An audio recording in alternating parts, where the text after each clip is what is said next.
आप सभी का हमारे इस चैनल एजुकेशन गैलेक्सी में स्वागत है। आज के इस वीडियो में हम लोग बेसिक मैथमेटिक्स को कवर करेंगे। बेसिक मैथमेटिक्स अर्थात जैसे कि कुछ परिभाषा हैं उसको हम लोग कवर करेंगे। आप लोग को पता होगा कि 10 क्लास का स्पेशली बैच चला है, क्लास 10 का, और चैनल है एजुकेशन गैलेक्सी। तो हम लोग स्टार्ट करते हैं। वीडियो को स्टार्ट करने से पहले आप लोगों से रिक्वेस्ट है कि चैनल को सब्सक्राइब कर लें, लाइक करें वीडियो को और अपने दोस्तों को भी शेयर करें। तो हम लोग वीडियो स्टार्ट करते हैं। आज परिभाषा सीखेंगे हम लोग अंक। अंक अंक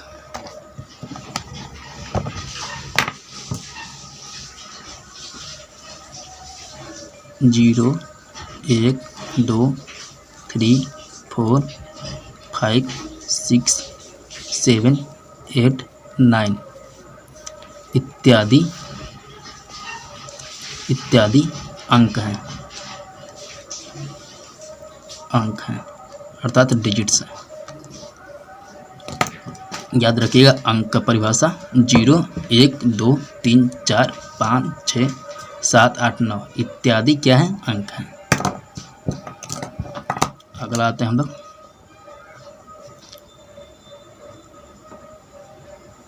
प्राकृत संख्या। हैंड राइटिंग खराब है बट भरोसा रखिएगा, ऐसा समझाया जाएगा कि आप लोग होल लाइफ याद रखिएगा, भर जीवन याद रखिएगा आप लोग। प्राकृतिक संख्या पे आते हैं हम लोग।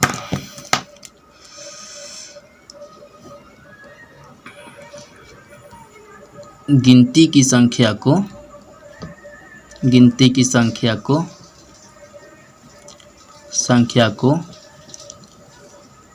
प्राकृत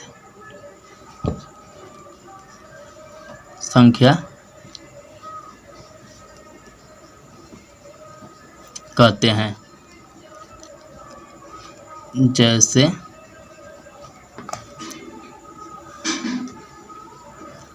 1 2 3 4 5 6 डैश डैश डैश इत्यादि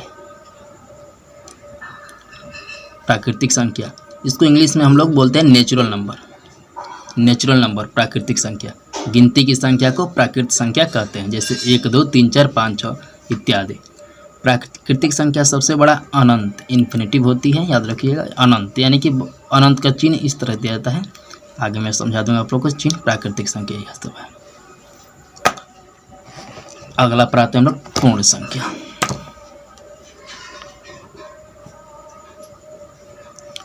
पूर्ण संख्या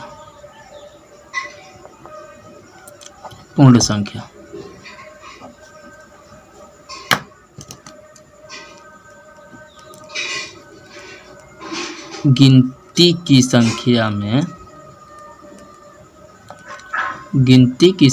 में शून्य को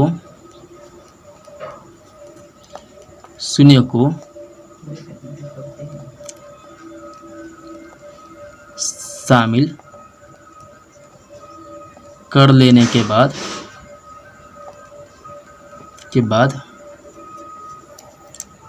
नया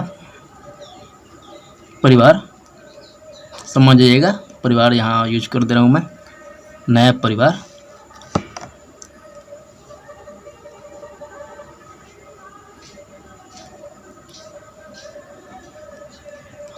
पूर्ण संख्या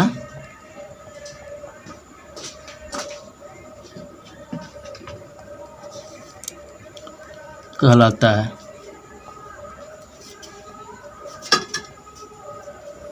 जैसे में आते हैं हम लोग 0 1 2 3 4 5 6 डैश डैश इत्यादि। ऊपर मैंने बताया था प्राकृतिक संख्या, और इसी में 0 को भी सम्मिलित कर लिया जाए तो प्राप्त नया परिवार क्या हो जाएगा आप लोग का? हम लोग का पूर्ण संख्या कहलाएगा। पूर्ण संख्या को इंग्लिश में होल नंबर्स बोलते हैं। तो क्लियर हो गया प्राकृतिक संख्या पूर्ण संख्या तक। और आगे हम लोग आते हैं सम संख्या। सम संख्या, इवेन नंबर इसको बोला जाता है इंग्लिश में।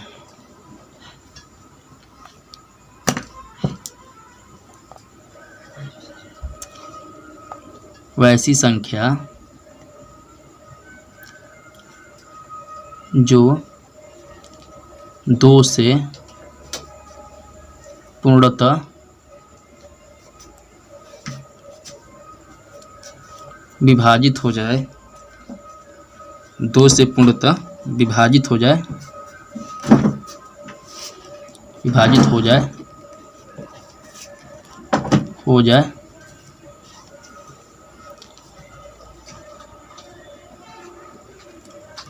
सम संख्या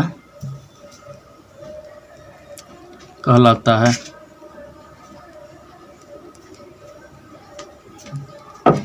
जैसे में हम लोग 4, 6, वैसी संख्या जो 2 से पूर्णतः, इसको इवन नंबर बोला जाता है। वैसी संख्या जो 2 से पूर्णतः विभाजित हो जाए सम संख्या कहलाती है। जैसे 4, 6, 8, 10 डैश इत्यादि।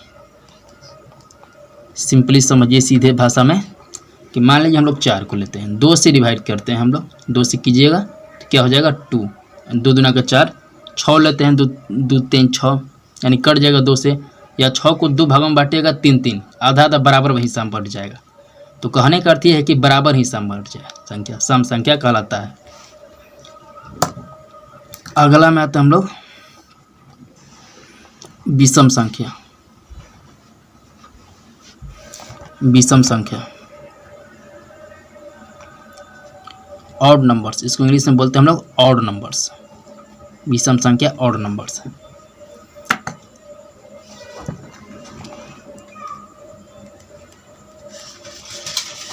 वैसी संख्या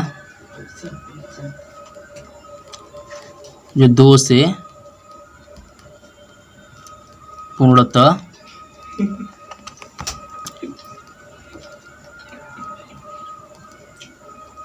विभाजित न हो, विषम संख्या कहलाता है। विषम संख्या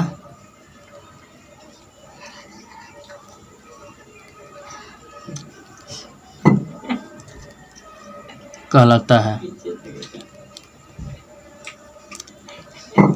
जैसे में हम लोग लेते हैं 3 को ले लेते हैं, 5 को ले लेते हैं, 7 को ले लेते हैं और 9 इत्यादि इत्यादि।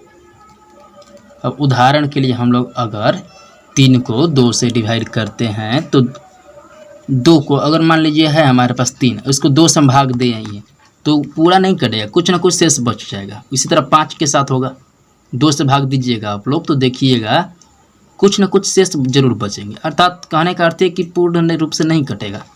इस तरह से क्या है विषम संख्या। अब पूर्णांक संख्या क्या है? पूर्णांक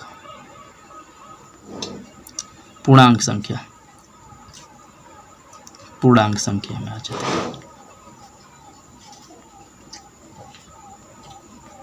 पूर्णांक संख्या इसको इस तरह समझिए। देखिए निगेटिव रख लेते हैं, -3, -2, -1, 0, 1, 2, 3 इत्यादि क्या है पूर्णांक संख्या है। यहाँ डैश मान लीजिएगा, ये भी अनंत तक जाते हैं इत्यादि।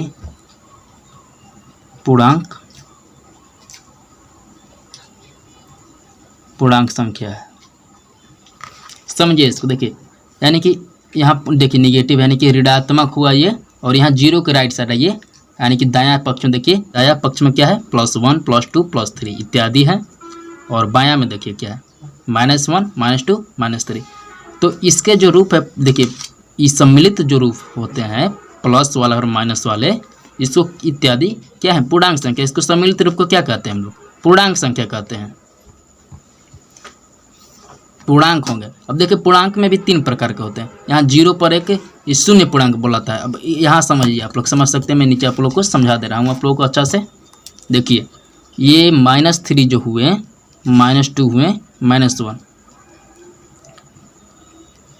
ऋणात्मक पूर्णांक कहलाते हैं। ऋणात्मक पूर्णांक कहलाते हैं। और ये शून्य पूर्णांक होता है, शून्य खुद शून्य है तो शून्य पूर्णांक कहलाएगा। शून्य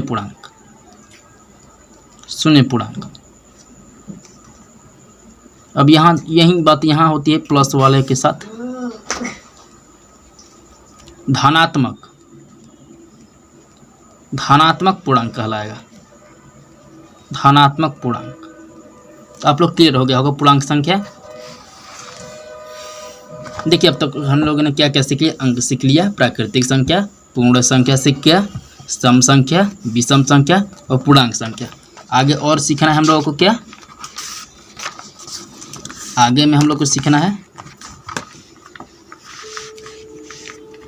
यहाँ से स्टार्ट कर देते हैं। आगे में क्या सीखना है, परिमेय संख्या, परिमेय संख्या, परिमेय संख्या।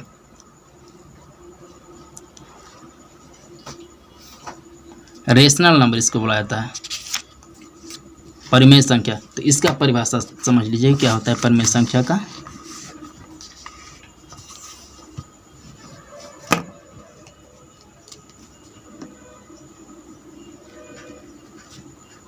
जो संख्या P/Q के रूप में व्यक्त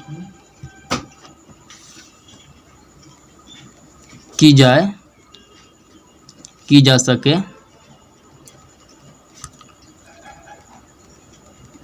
वैसी संख्या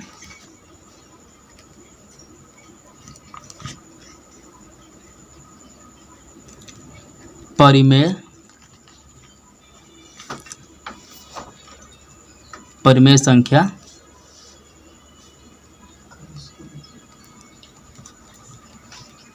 कहलाती है, जहां Q नॉट इक्वल टू 0, यानी Q 0 के बराबर नहीं होना चाहिए। समझिए, जैसे मैं आ जाइए आप लोग, 1/2 हो गया, 3/4 हो गया, 22/7 हो गया, परिमेय संख्या इत्यादि बहुत सारे उदाहरण है परिमेय संख्या के इत्यादि। देखिए, जो संख्या P/Q के रूप में व्यक्त की जा सके, P या Q, हर अंश और हर, समझ रहे हैं आप लोग, अंश और हर, P/Q। न्यूमिनेटर डिनोमिनेटर इंग्लिश में बोला जाता है न्यूमिनेटर और डिनोमिनेटर। देखिए यहाँ 1/2 क्या हो गया, परिमेय संख्या हो गया, 3/4 क्या हो गया, परिमेय संख्या। अब यहाँ कह रहा है Q 0 नहीं होना चाहिए। देख समझिए इस बात को कहाँ बोल रहा है, क्यों कहा जा रहा है Q नॉट इक्वल टू 0। मान लीजिए अगर हम मान लेते हैं उदाहरण के लिए, अगर हम 1 के नीचे 0 रख दें तो इसका अर्थ क्या हो जाएगा, ये हो जाएगा, यानी कि परिभाषित नहीं है, अनंत नहीं, परिभाषित नहीं है, परिभाषित नहीं है, इसका अर्थ ये हो जाता है। आशा करते हैं आप लोग परिमेय संख्या तक क्लियर कर दिए होंगे। और आगे आते हैं हम लोग अपरिमेय संख्या।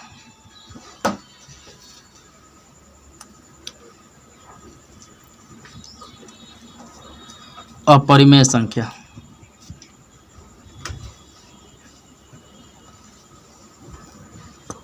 अपरिमेय संख्या। अब इसमें क्या होता है, जो संख्या या वैसी संख्या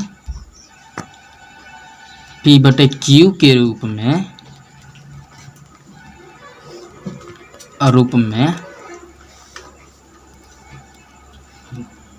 व्यक्त नहीं की जा सके,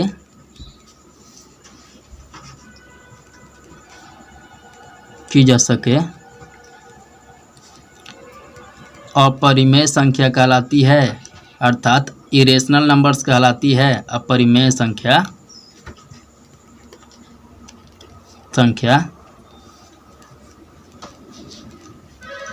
कहलाती है,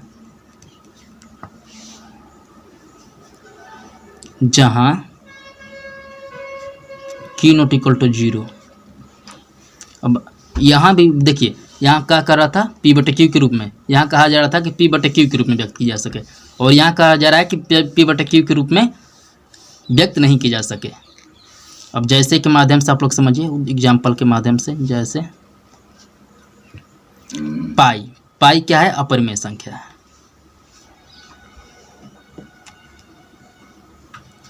ये भी अपरिमेय संख्या है,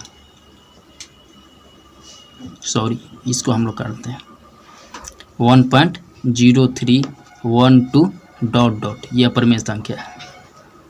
और लेते हैं एग्जाम्पल हम लोग 2.14543 ये क्या है? परिमेय संख्या। और देते हैं हम लोग रूट में 3, ये क्या है? अपरिमेय संख्या। तो परिमेय संख्या क्लियर हो गया आप लोग का, अपरिमेय संख्या क्लियर कर दिया। और क्लास 10th के लिए भी आई है, 22/7 पूछ देता क्या है, तो आप लोग सही आंसर दीजिएगा परिमेय संख्या। और 10th वाला के एक और है, पाई क्या है? तो पाई एक अपरिमेय संख्या है। √3 क्या है? अपरिमेय संख्या, याद रखिएगा PPI बोर्ड के लिए।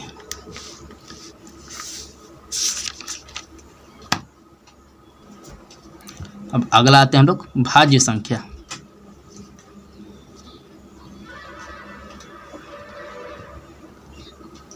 भाज्य संख्या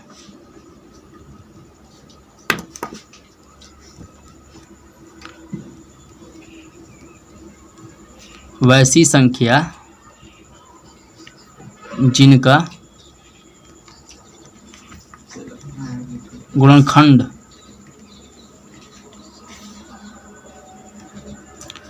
दो से अधिक हो।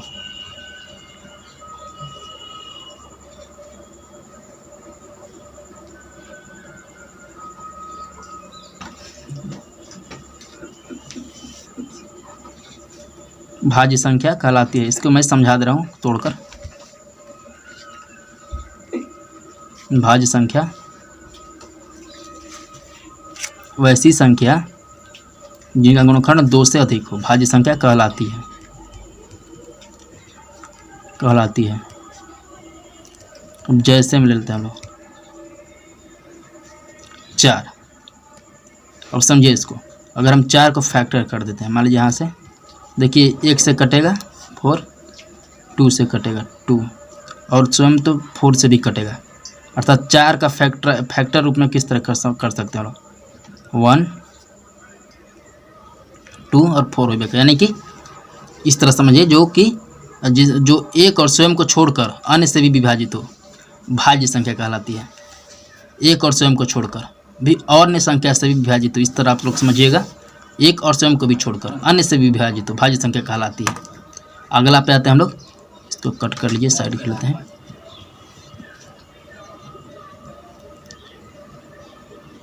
अभाज्य संख्या। अभाज्य संख्या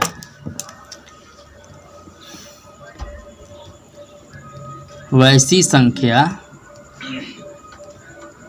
जो एक या स्वयं को छोड़कर किसी अन्य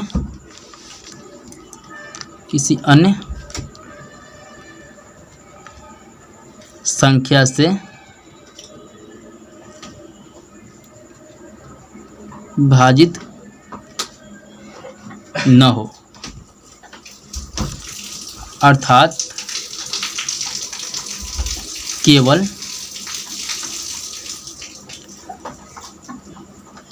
दो गुणनखंड हो। अब जैसे पे आते हैं हम लोग,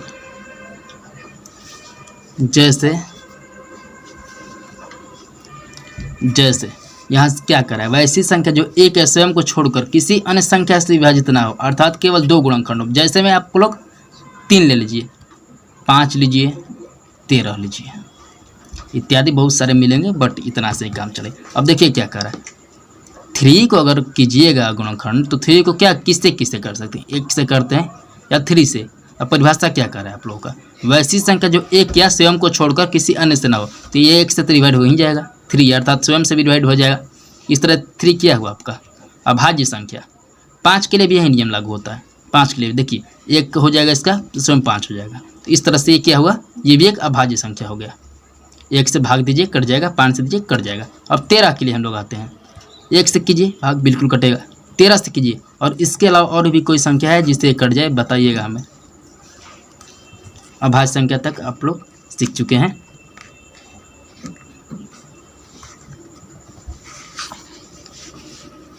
तो हम लोग क्या सीखे? भाज्य संख्या अभाज्य संख्या। और भी आगे सीखेंगे विभाज्यता का नियम है, कैसे हम लोग जानेंगे कि कोई संख्या 2 से विभाजित हो जाएगी या 3 से विभाजित होगी, ये या 5 से विभाजित हो जाएगी या 10 से विभाजित होगी, इस तरह हम लोग सीखेंगे। अगर जानकारी अच्छी लगी हो चैनल को सब्सक्राइब कर लीजिएगा, वीडियो को लाइक कीजिएगा और शेयर कीजिएगा। तब तक के लिए जय हिंद, जय भारत।